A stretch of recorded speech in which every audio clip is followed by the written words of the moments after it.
So the percentage of sales method and some pitfalls. Well, percentage of sales method is basically having a look at the estimated annual sales growth. So let's say we plan to grow by 10% in that company. Let's say our revenues should grow by 10%.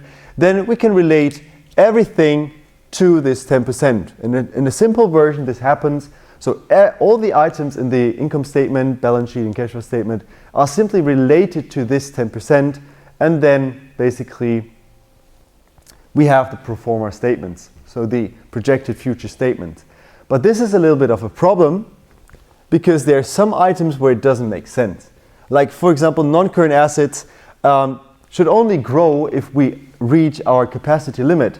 If we still have 5 machines running, let's say, located in our company that we never used because we never needed them, of course it doesn't make sense to buy new machines, but to use the old ones before, or in general to use the full capacity of our machines before we buy new machines.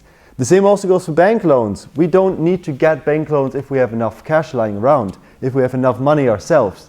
So also bank loans only need to be taken on if necessary.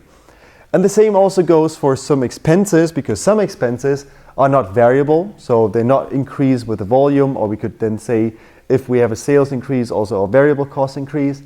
But some of them are fixed or semi-fixed. So only the variable part would grow at the same rate as the sales. So that's why we have to split certain costs. And you can see that these are some pitfalls.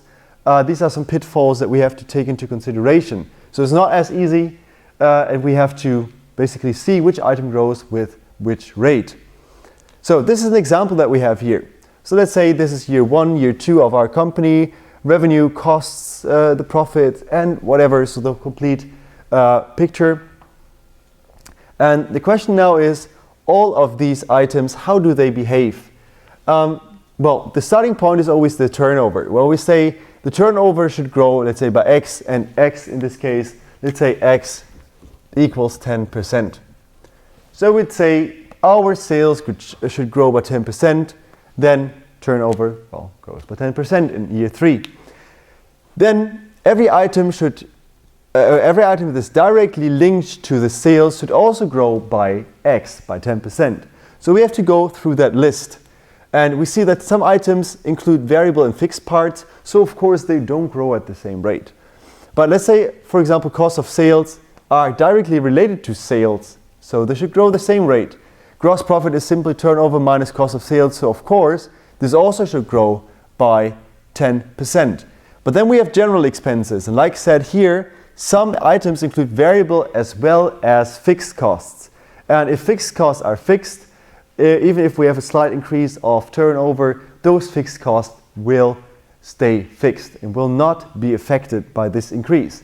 So only the variable parts. So this means basically we have to split the general expenses according to variable and fixed.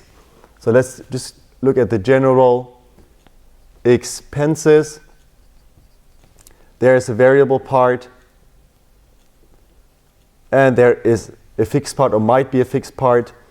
And of course the variable part, if we grow our business by 10%, also the variable cost should grow by 10%, but this will stay fixed. So it grows by 0%, unless there is a step in the fixed costs, but this would be indicated if the new factory is something like this. And there are also some items which have nothing to do with the sales, like we said before, the loans or the interest expense on the loans. Well, they of course depend on the loans. Loans do not depend on the sales growth, because as said before, we only need a new loan if our current financing is not enough. So this would be independent. Also dividends are independent because we can decide on them on our own together with the shareholders. And here you can therefore get a first picture of how to extrapolate the financial statements, or in this case here the income statement. So, and that's what we're going to deepen. This knowledge is what we're going to deepen on the next slides.